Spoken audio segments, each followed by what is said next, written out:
WTOL is continuing to follow reports that Toledo's ShotSpotter program, which uses technology to pinpoint where gun incidents happen, won't be used in the Junction neighborhood, and residents there are saying it is still needed.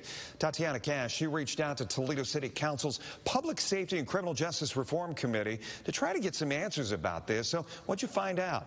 Well, Jeff, talking with City Councilman John Hobbs this afternoon, he says he was able to speak with Toledo Police Chief Mike Trenley, who says the Junction neighborhood ShotSpotter was the beginning, because after this most recent contract renewal for the North and East Toledo ShotSpotters, there won't be any more. ShotSpotter is good, but it's just too expensive. At a May Toledo City Council meeting, around $280,000 was approved to pay for a one-year contract with the ShotSpotter for only 2 spotters in North and East Toledo.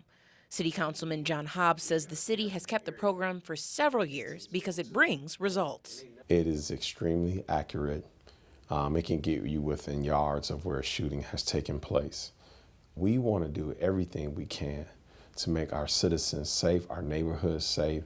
But in talking with the police chief, he says the accuracy came at a cost the city just couldn't afford anymore. And it's why the 3rd spot shotter in Junction neighborhood got the axe. Hobbs says there's no favoritism in one community. It's just the timing in contracts.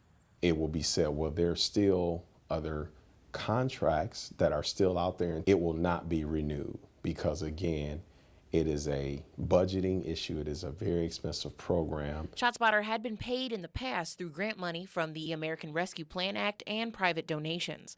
Hobbs says the money just isn't there anymore, and Toledo isn't alone in this. Bigger cities had to deal with funding issues as well.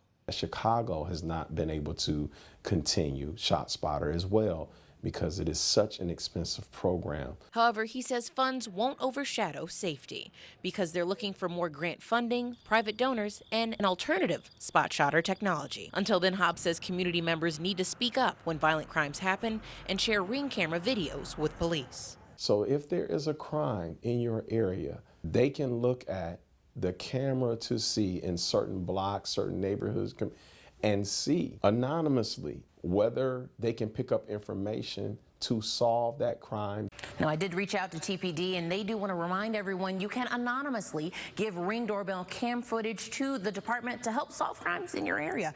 Just call the number right there at the bottom of your screen and ask to speak with a sergeant to learn more on how you can help. Live here in studio, Tatiana Cash, WTOL 11.